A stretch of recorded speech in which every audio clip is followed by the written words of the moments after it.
H égale à U plus PV. Quand je dérive H, dH égale du plus PDV plus VDP. du, nous avons déjà vu ça, c'est d rond Q plus d rond W. Donc c'est d rond Q plus d rond W. D rond W c'est moins PDV. Plus PDV plus VDP. Donc moins PDV plus PDV 0, il nous reste dH égale à quoi? À d rond Q. C'est quoi d rond Q? C'était ds. Plus VDP, c'est ce qu'il nous reste. Je vais ajouter et retrancher le même terme. Plus SDT, moins SDT pour vous introduire la nouvelle fonction. Eh bien, si vous regardez ça, on peut l'écrire comme ça. DH moins SDT moins TDS égale VDP, celui-là, moins SDT. Donc, D de H moins TS égale VDP moins SDT. H moins TS, c'est G. C'est enthalpie libre qui fait introduire l'enthalpie, la température et l'entropie. Et dans l'enthalpie, bien sûr, vous avez l'énergie interne.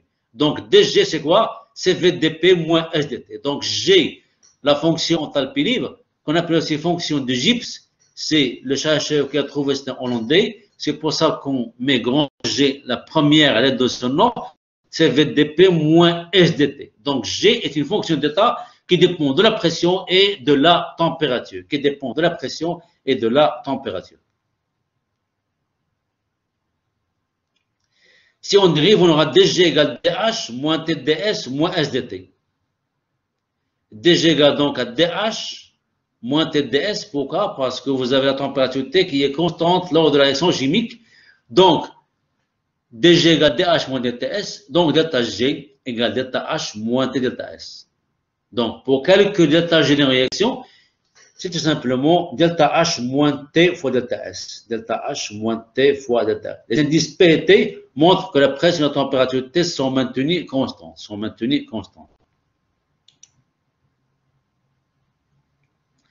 Critères d'évolution spontanée du système et critères d'équilibre. Transformation réversible à P et T constante. D'après le deuxième principe, c'est la transformation réversible. Qu'est-ce qu'on a? Delta S qu'on vient de voir égale Q sur T. Et Q sur T, c'est quoi? Delta H sur T. Delta H non égale à quoi? Égale à T fois delta S. Quand je mets delta H moins T delta S, c'est quoi? C'est delta G. Delta G donc est égal à 0. Donc si vous avez une transformation réversible, c'est-à-dire qui se fait dans les deux sens, la variation d'enthalpie libre à pression T constante, elle est égale à 0. Donc chaque fois que vous avez un équilibre, c'est-à-dire si vous avez une réaction qui se fait dans les deux sens, delta G il est égal à 0. Il est égal à 0. Delta G égale à 0, la réaction se fait dans les deux sens. Système réversible, réaction réversible. Et le critère d'équilibre d'un système thermodynamique. Maintenant, transformation irréversible, la pression était constante. D'après le deuxième principe, si la transformation est irréversible, delta S est supérieur à Q sur T. Q c'est quoi? C'est delta H. Donc delta S est supérieur à delta H sur T. Qu'on peut écrire comme ça aussi, delta S fois T moins ou encore delta H moins T fois delta S est inférieur à 0. Delta H moins T delta S, c'est quoi? C'est delta G. Delta G est donc négative. Donc, delta G est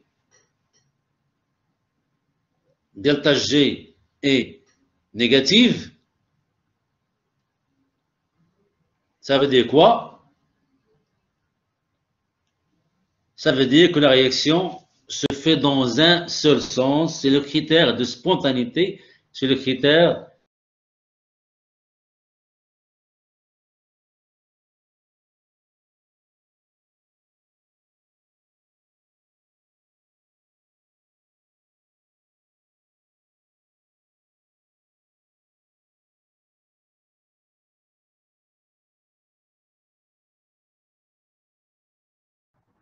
Monsieur le son.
On continue donc le cours.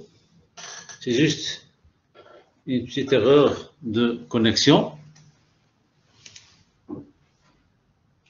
En conclusion, pour qu'une réaction chimique évolue spontanément, il faut que l'état G soit inférieur à 0.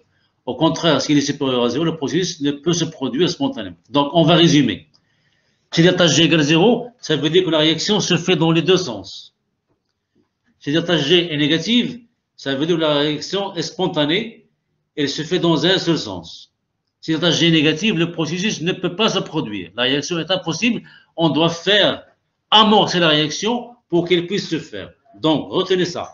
L'état G égale 0, c'est le système qui est en équilibre, la réaction se fait dans les deux sens. L'état G négatif, un seul sens, réaction spontanée. L'état G négatif, le système ne peut pas évoluer spontanément. Le processus ne peut pas se produire spontanément. On doit amorcer la réaction, on doit faire quelque chose. Par exemple, chauffer pour que la réaction puisse se faire, bien sûr. Donc, en régime d'état G négatif, la réaction est spontanée et irréversible, dans un seul sens, de la gauche vers la droite. L'état G égale 0, la réaction est réversible, le système est en état d'équilibre et n'évolue pas. L'état G négatif, la réaction ne peut pas se produire spontanément, mais par un apport d'énergie de l'extérieur. On doit par exemple chauffer. Attention, spontané ne signifie pas qu'il se déclenche toute seule, mais une fois amorcée, elle se produit spontanément. Donc, spontané ne signifie pas qu'elle va se faire toute seule, qu'elle va se déclencher toute seule, mais une fois amorcée, elle va se poursuivre spontanément. Donc, en résumé, lorsqu'elle est delta G négative, le processus est spontané et irréversible dans un seul sens. Lorsque delta G égale 0, la réaction est irréversible. Pardon, est réversible et se fait dans les deux sens. Delta G supérieur à 0, la réaction ne peut pas se produire. Donc, retenez ça. Inférieur à 0, possible et spontané dans un seul sens. Irréversible. Égale 0, la réaction a lieu dans les deux sens et le système est en état d'équilibre. La pression et la température et la fraction molaire n'évoluent pas. Le système est en état d'équilibre. Les trois paramètres intensifs, pression, température et fraction molaire sont constantes avec le temps. Et finalement, s'il est positif, la réaction ne peut pas se produire spontanément, mais par un apport d'énergie de l'extérieur. On doit amorcer la réaction, on doit faire par exemple un apport d'énergie. Là, vous avez des exemples pour les trois cas. Delta H, delta G, la première ligne, la troisième ligne, la deuxième ligne. La quatrième ligne, le type de transformation. La cinquième ligne, c'est un exemple. Donc, pour la première colonne, delta H, delta S sont de signes contraires, négatif, positif. Delta G est négatif. La réaction est spontanée. S'ils sont toujours de signes contraires, positif, négatif, delta G est positif. La réaction n'est jamais spontanée. S'ils sont du même signe, négatif, négatif ou positif, positif, eh bien, elle dépend de T, elle dépend de T. Donc, pour delta G négatif, la réaction est spontanée. L'exemple, c'est l'exemple 1. Le benzène, sa combustion va donner CO2 et 3H2O. Donc, la combustion de benzène est spontanée. Une fois le benzène avec l'oxygène, il nous donne CO2 gaz et H2O liquide. La réaction 2 n'est jamais spontanée. L'oxygène ne peut pas donner l'ozone. Elle ne peut pas se faire spontanément. Elle est impossible. On doit l'amorcer. Par exemple, on doit être à 25 km de la Terre et sous l'effet des radiations UV. La réaction numéro 2 peut se faire, mais on doit être loin de la Terre de 25 km et on doit avoir l'effet des radiations UV du Soleil. Donc, sous l'effet du Soleil, des radiations UV, et lorsqu'on est à 25 km de la Terre, l'oxygène peut se transformer en ozone O3. Donc, la réaction a été amorcée sous deux effets, loin de la Terre de 25 km et l'effet de radiation UV du Soleil. L'exemple 3 et 4, c'est l'exemple d'un équilibre qui est possible, la solidification ou la vaporisation de l'eau liquide. Donc, expression d'enthalpie d'un système, ce que nous avons déjà vu, dG égale à VdP moins SdT. C'est une différentielle totale exacte. G ne dépend que de la pression et de la température. Voilà, dérivée partielle par rapport à P, dérivée partielle par rapport à T. Donc, la dérivée partielle par rapport à P, c'est V. La dérivée partielle par rapport à T, c'est moins S. Pour une mole, on peut écrire G égale à H moins TS et DG égale à VDP moins ZS. Et V, la dérivée partielle de G par rapport à P, et moins S, la dérivée partielle de G par rapport à P. Donc, ce qu'il faut retenir, c'est que G, la fonction enthalpie libre, dépend de la pression et de la température. Dépend de la pression et de la température. Par contre, l'enthalpie H et l'énergie interne U d'un gaz parfait ne dépendent que de la température. Mais G dépend de la pression et de la température. On va voir comment calculer la variation d'enthalpie libre lors d'une réaction chimique. Et bien, la même formule qui s'applique à delta H, delta S, on va l'appliquer aussi à delta G. Tout simplement, il faut noter que delta G, la variation d'enthalpie libre de formation à la température T de 25 degrés C et sous pression de l'atmosphère est égale à 0. Les éléments pris dans leur état standard le plus stable à 25 degrés C et à 1 atmosphère ont une variation d'enthalpie égale à 0 et aussi d'enthalpie libre qui est égale à 0. Tous les éléments pris dans l'état standard le plus stable ont une variation d'enthalpie et d'enthalpie libre qui sont égales à 0. Donc, delta G de formation à la température T et sous une atmosphère, c'est delta H moins T fois delta S. C'est la formule qu'il faut appliquer. Si vous n'avez pas delta H, delta S, on va utiliser delta G de formation.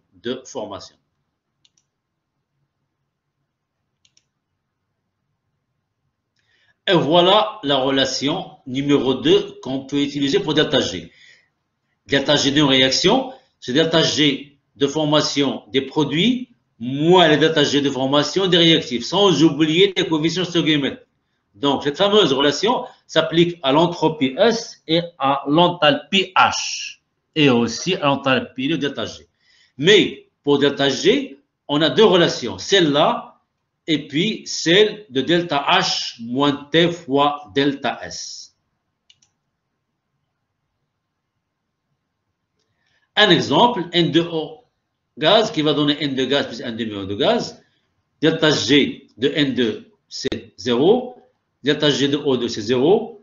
Et tout simplement, delta G est égal à delta G de quoi? De N2O. Parce que pour O2, elle est égale à 0. Pour N2 est égal à 0. Donc, delta G de la réaction, c'est quoi? C'est 0 pour O2, 0 pour N2. Donc, c'est égal à moins delta G de N2O. Moins delta G de N2O, c'est moins 24,7 kcal. Si on applique à cette relation-là, delta G égale delta H moins T delta S, on va trouver la même valeur, delta H moins T delta S. Delta H moins T delta S égale delta G, on trouve la même valeur qui est moins 24,7. Moins 24,7. Donc, delta H, voilà comment on l'a calculé. Delta S, voilà comment on va le calculer. On va appliquer les deux, delta H, delta S, à la réaction et on va trouver delta G qui a la même valeur en appliquant delta H moins delta S ou en appliquant directement les delta G. Delta H de N2O, 19,49. S de N2O, S de N2, S de O2, voilà les valeurs. On applique delta G et delta H moins delta S, on va trouver moins 24,7 comme tout à l'heure, comme ce qu'on a trouvé pour delta G, on va le trouver pour delta G aussi en appliquant delta H moins T delta S. Voilà. Et voilà qu'est-ce qu'on trouve. Moins 24,735. Delta G est négative, donc cette réaction-là, elle est irréversible. La décomposition de N2O se fait spontanément, réaction irréversible. Réaction irréversible. Un deuxième exemple, pour l'eau liquide qui devient gazeux, réaction de vaporisation, delta G égale delta H moins delta S. Voilà ce qu'on trouve environ égal à 0. Pourquoi? Parce que nous avons un changement de phase, c'est un équilibre, et lorsque vous avez un équilibre, automatiquement delta G est égal à 0. Delta G est égal à 0. Maintenant, on va essayer de voir la variation isobare d'enthalpie libre d'un corps pur. Isobare, ça veut dire la pression P est constante. dG égale dH moins TdS moins SDT. À partir de G égale H moins T, c'est égal à VdP moins SDT qu'on trouve tout à l'heure. La pression P est constante. Pourquoi? Parce que la variation est isobare. Ça veut dire que la pression P est constante. Donc, il nous reste moins SDT. Il nous reste donc moins SDT. Et par conséquent, on a delta G égale moins l'intégrale de T1 T2 de SDT. Connaissant S, on peut trouver delta G lorsque vous avez une variation qui est isobare de l'enthalpie libre d'un corps pur. Delta G égale donc moins l'intégrale de T1 T2 de SDT. Il suffit de connaître donc S. Voilà, P0 égale atmosphère à T1, à T2, P0 toujours en atmosphère. Pourquoi? Parce que la pression est constante et puis T2. Donc GT1 c'est HT1 moins T1ST1, GT2 c'est HT2 moins T2ST2. Donc delta G c'est quoi? C'est GT2 moins GT1. L'état final moins l'état initial. GT2 c'est quoi? C'est HT2 moins T2ST2. GT1 c'est quoi? C'est HT1 moins T1ST1. Donc c'est moins HT1 moins, donc plus T1ST1. Donc delta H c'est HT2 moins ST1, c'est intégral T1 T2 CP dt sur T. Delta S c'est quoi? C'est ST2 moins ST1, c'est intégral T1 T2 CP dt sur T. Il suffit de remplacer ST2 par intégral T1 T2 CP dt sur T plus ST1. Et on trouve ce qu'on cherche, bien sûr. Voilà. Notez bien, dans ce calcul, nous avons supposé qu'il n'y a pas de changement de phase. Maintenant, si vous avez une variation qui est isotherme de l'enthalpie libre d'un corps pur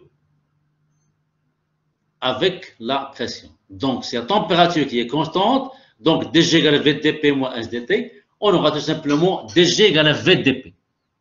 Parce que la température T est constante.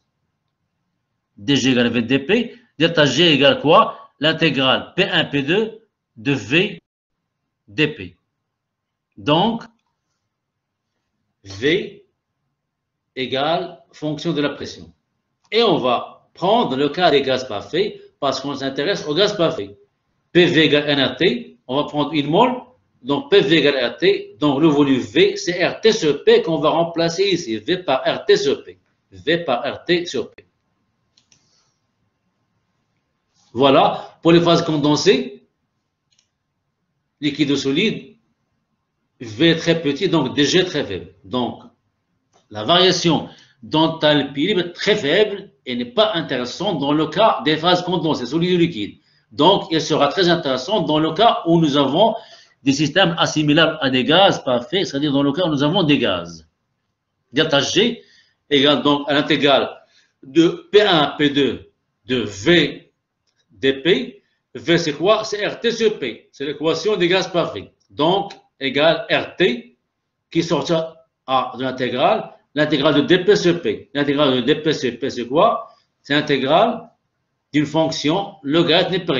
Donc, l'intégrale de dP sur P, c'est tout simplement l'intégrale de f' sur f, c'est-à-dire de la fonction logarithmique. Donc, c'est RT logarithmique de P2 sur P1. RT logarithmique donc de P2 sur P1. On va, à partir de cette relation-là, trouver une relation intéressante qu'on va beaucoup utiliser dans les équilibres. On va poser P1 égale P égale 1 atmosphère et on va poser P2 égale à grand P. Donc P1 égale P égale 1 atmosphère et P2 égale à grand P différente de 1 atmosphère. Voilà qu'est-ce qu'on obtient. Remarque, G est une fonction d'état. Delta G pour une transformation irréversible est égal à delta G pour une transformation qui est bien sûr irréversible. Delta G donc de 1 à 2 à une température T qui est constante, c'est GP2 moins GP1. La température T est constante, c'est RT logarithmique P2 sur P1. On va prendre P1 égale P0 égale atmosphère et P2 égale grand P. Voilà, qu'est-ce qu'on aura? On aura G P1 égale G degré T. Pourquoi j'ai mis degré? Parce que P1 égale atmosphère. Et GT2 égale GTP. C'est-à-dire T2, c'est T, c'est T1, elle est constante, et P2, on va la prendre égale à grand P. Donc, en prenant P1 égale P égale atmosphère, et en prenant P2 égale à grand P, on aura G à une température T et à une pression P2 égale à G degré T plus RT log P1 de P. Parce que P2 sur P va devenir P sur 1 et P sur 1 sur P, donc on aura RT log P1 de P. Donc, G à la température T constante et à la pression P est égal à G standard à la température T, c'est-à-dire G degré T plus RT log P1 de la pression P. Donc, un mélange de gaz parfait, l'enthalpie libre d'une mole de gaz AI à la température T est appelée potentiel chimique. On peut ne pas l'appeler enthalpie libre, on peut l'appeler aussi potentiel chimique de gaz AI dans le mélange considéré. Donc, le potentiel chimique ou enthalpie libre du gaz AI dans le mélange de gaz est GT P de AI. Le potentiel chimique ou l'enthalpie libre à la température T de AI à la pression P est égal à l'enthalpie libre au potentiel chimique de AI à la température T à une pression de l'atmosphère plus RT log P1 de la pression de AI. Plus RT log P1 de la pression donc de AI. Et la variation d'enthalpie libre d'une réaction totale à pression température T constante est égale à quoi? À delta G, c'est ce qu'on vient de voir, à la somme des GP T DAI moins la somme des GPT DAI des réactifs. Donc la somme des enthalpies libres des réactifs, sans oublier le coefficient stoichiométrique, moins la somme des enthalpies libres des réactifs, sans oublier les coefficients stoichiométriques. On peut calculer aussi delta G en utilisant delta H moins T delta S. Toujours deux relations pour le calcul de delta G. Delta H moins T delta S ou tout simplement en utilisant les enthalpies libres. On va voir une troisième relation qui nous permet de calculer delta G, c'est à partir des constantes d'équilibre. Donc, pour une réaction, vous avez deux relations. Delta H moins T delta S ou celle-là qui est devant vous. Pour un équilibre, vous avez trois possibilités. Delta H moins T delta S, à partir des enthalpies libres de formation ou à partir de la constante d'équilibre de la réaction chimique.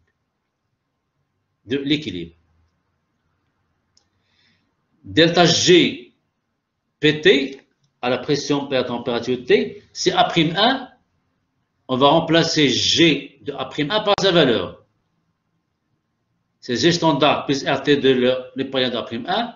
Même chose pour A'2. C'est G standard de A'2 plus RT log P1 de P de A'2.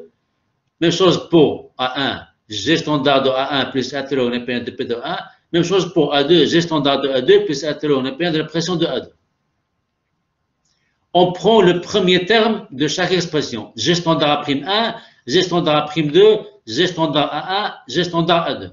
Donc, on aura A'1, G standard A'1, plus A'2, G standard A'2, moins A1, G standard A1, moins A2, G standard A2. Plus RT, en facteur de quoi? De log népérien de la pression de A1 à la puissance A'1, fois la pression de A' de la puissance A'2 sur la pression de A à la puissance 1, la pression de A2 à la puissance A2. Parce qu'on va mettre RT en facteur, il va nous rester tout simplement A'1 log népérien de P de A'1, plus A'2 log népérien de A'2, plus moins 1 log népérien de A1, moins 2 log népérien de P de A2. Et puis le A1, le A2, le A' et l'A'2 vont devenir dans la puissance de chaque pression. On va arrêter dans 1 minute. Donc, on aura delta G à la pression P à la température T, c'est delta G standard, plus RT, log népérien de cette expression-là, pression de A'1 à la puissance A'1, fois pression de A' de la puissance A'2, divisé par pression de A1 à la puissance A1, fois pression de A2 à la puissance A2. Eh bien, on va simplifier et on aura à la place de delta G standard, qui est ça, on va le remplacer ici. On aura delta G à la pression P, à la température T, c'est delta G standard, c'est-à-dire la pression de l'atmosphère à la température T, plus RT de log népérien de ce terme-là. Ce terme-là, c'est ce qu'on appelle la constante d'équilibre. pression de A'1 puissance A'1 fois pression de A'2 puissance A'2, c'est pression de A puissance 1 fois pression de A2 à la puissance A2. Cette expression-là, c'est ce qu'on va appeler Kp, la constante d'équilibre relative aux pressions partielles. Voilà qu'est-ce qu'on obtient. On obtient delta G à la pression P égale delta G standard à la pression de 1 atmosphère. Dans le cas des liquides, au lieu de la pression, on met la concentration.